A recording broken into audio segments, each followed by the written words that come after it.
Honorable Prime Minister, sir, from Palakkad, the land of paddy fields, where the gentle breeze carries the aroma of harvested crops and the sound of traditional Kerala music, Sujal K seeks your guidance.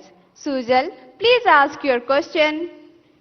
नमस्कार आदरणीय प्रधानमंत्री महोदय, मेरा नाम तेजस सुजय है। मैं 9वीं कक्षा में केंद्रीय विद्यालय कंजीकोट एर्नाकुलम संभाग का छात्र हूँ। मेरा प्रश्न यह है, हार्ड वर्क और स्मार्ट वर्क में से कौन सा वर्क जरूरी है? क्या अच्छी परिणामों के लिए दोनों जरूरी हैं? कृपया अपना मार्गदर्शन दीजिए। धन्यवाद श्रीमान। Thank you, Sujal. Honorable Prime Minister, sir. क्या सवाल था उनका? क्या पूछ रहे थे? सर, हार्ड वर्क के बारे में। हार्ड वर्क और स्मार्ट वर्क। हार्ड वर्क और smart work. Thank you sir. यार, अच्छा, आपने बचपन में एक कथा पढ़ी होगी, सबने जरूर पढ़ी होगी, और इससे आप अंदाज लगा सकते हैं कि स्मार्ट वर्क क्या होता है, हार्ड वर्क क्या होता है।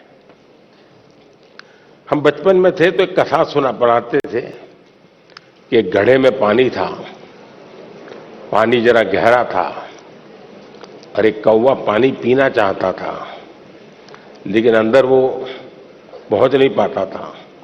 तो उस कौवे ने छोटे छोटे कंकर उठा करके उस घड़े में डाले और धीरे धीरे पानी ऊपर आया और फिर उसने आराम से पानी पिया। सुना है ये कथा? अब इसको आप क्या कहेंगे, हार्ड वर्क कहेंगे कि स्मार्ट वर्क कहेंगे?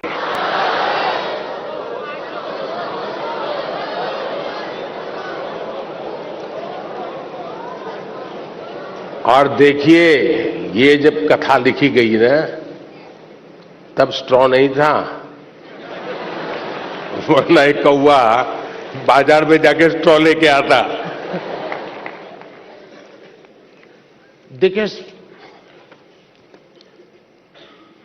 कुछ लोग होते हैं जो हार्ड वर्क ही करते रहते हैं, कुछ लोग होते हैं जिनके जीवन में हार्ड वर्क का नामो निशान नहीं होता है, कुछ लोग होते हैं जो हार्डली स्मार्ट वर्क करते हैं, और कुछ लोग होते हैं जो स्मार्टली हार्ड वर्क करते हैं।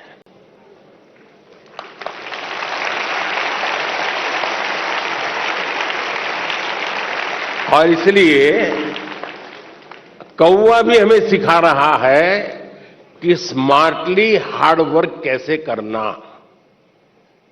और इसलिए हमें हर काम को, पहले काम को बारीकी से समझिए।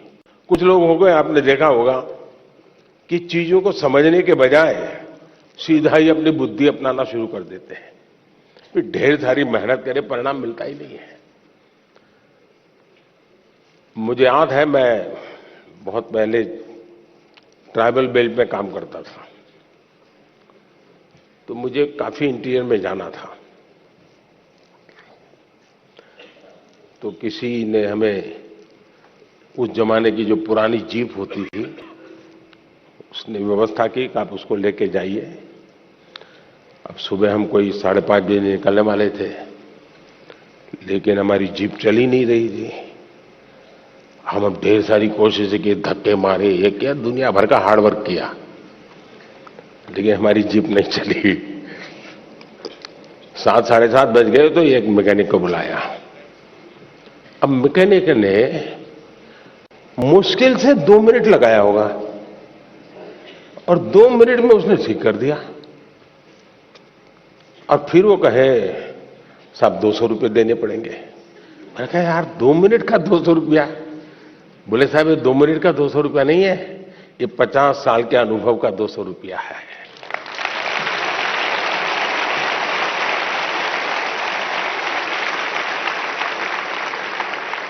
अब हम हार्ड वर्क कर रहे थे, जिप नहीं चल रही थी, उसने स्मार्टली थोड़े से बोल्ट टाइट करने थे, हार्डली उसको 2 मिनट लगा होगा, जी गाड़ी चल गई। कहने का तात्पर्य यह है कि हर चीज बड़ी मेहनत मजदूरी से करेंगे तो होगा ऐसा आपने देखा होगा। पहलवान जो होते हैं, जो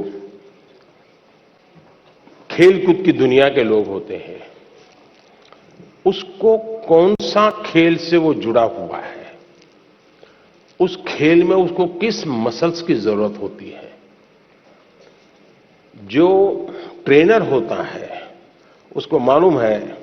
अब जैसे विकेट कीपर होगा तो विकेट कीपर को ऐसे ही झुक करके घंटों तक खड़े रहना होता है।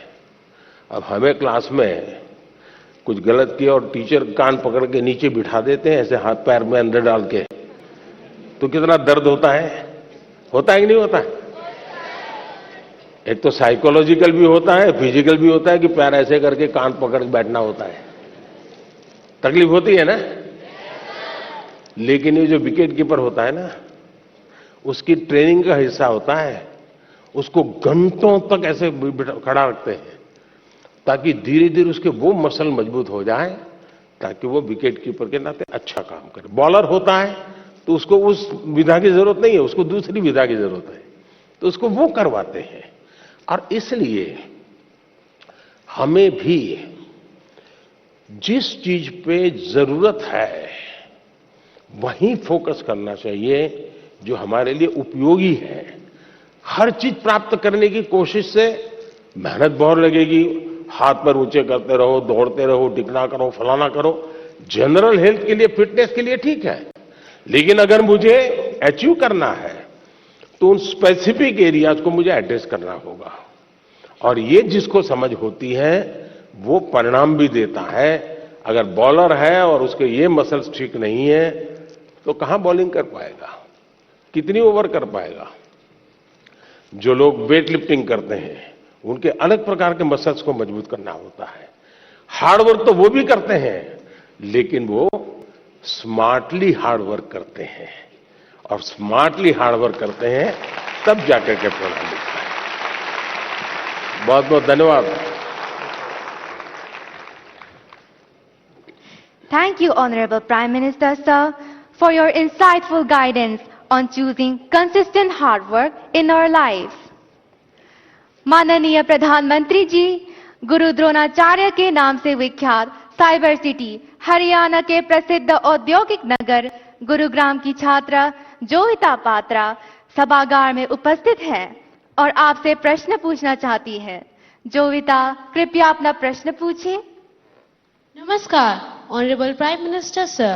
My name is Jovita Patra and I am a student of class 10th of Jawahar Navodaya Vidyalaya, Gurugram, Haryana. It's my privilege and great honor to participate in the Pariksha Pe Charcha 2023. Honorable Prime Minister Sir, my question to you is, being an average student, how can I focus on my studies? Kindly guide me on this issue. Thank you, sir. धन्यवाद जोविता। माननीय प्रधानमंत्री जी, जोविता पात्रा एक average student आपसे exam में कैसे बेहतर करे इसके बारे में आपसे मार्गदर्शन चाहते हैं। कृपया उनका मार्गदर्शन करें। माननीय प्रधानमंत्री जी। सबसे पहले तो मैं आपको बधाई देता हूं कि आपको पता है कि आप एवरेज हैं।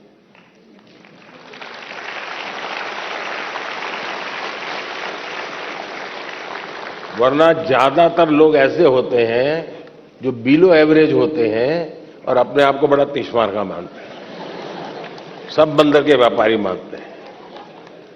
तो मैं सबसे पहले आपको और आपके माता पिताजी को भी बधाई देता हूं।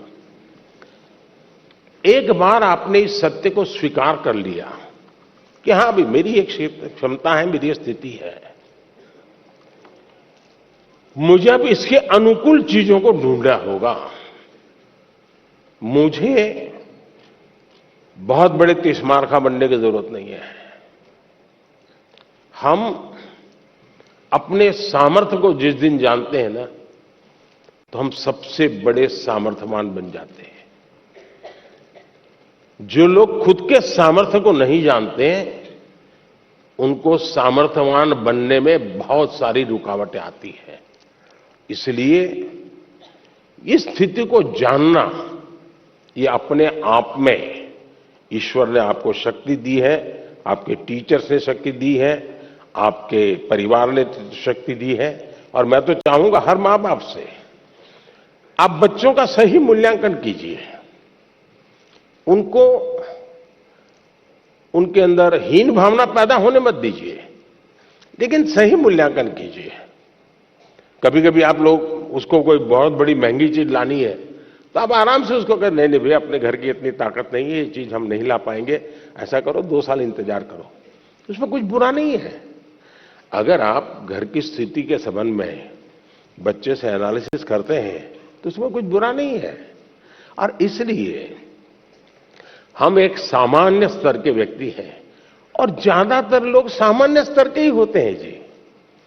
एक्स्ट्रा ऑर्डिनरी बहुत कम लोग होते हैं जी।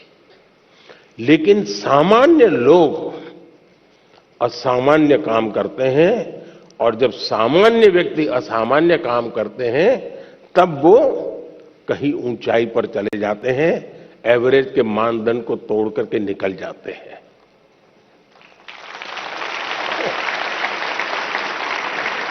और इसलिए हमें कभी भी ये सोचना, दुनिया में आप देखिए ज्यादातर जो लोग सफल हुए हैं वो क्या है जी, वो किसी जमाने में एवरेज लोग थे जी, असामान्य काम करके आए हैं, बहुत बड़ा परिणाम लेके आए हैं। अब आपने देखा होगा इन दिनों दुनिया में पूरे विश्व की आर्थिक स्थितियों की चर्चा हो रही है। कौन देश कितना आगे गया, किसकी आर्थिक स्थिति कैसी है, और कोरोना के बाद तो ये बड़ा मानदंड बन गया है। और ऐसा तो नहीं है कि दुनिया के पास अर्थवेत्ताओं की कमी है, बड़े बड़े नोबेल प्राइज विनर हैं जो गाइड कर सकते हैं कि ऐसा करने से आर्थिक स्थिति ऐसी बनेगी, ऐसा करने से ऐसी आर्थिक स्थिति, कोई कमी नहीं है। ज्ञान का प्रवाह बांटने वाले तो हर गली मोहल्ले में आजकल अवेलेबल है, और कुछ विद्वान भी अवेलेबल है जिन्होंने बहुत कुछ किया है। लेकिन हमने देखा है कि भारत आज दुनिया में आर्थिक जो तुलनात्मक हो रहा है, भारत को एक आशा की किरण के रूप में देखा जा रहा है।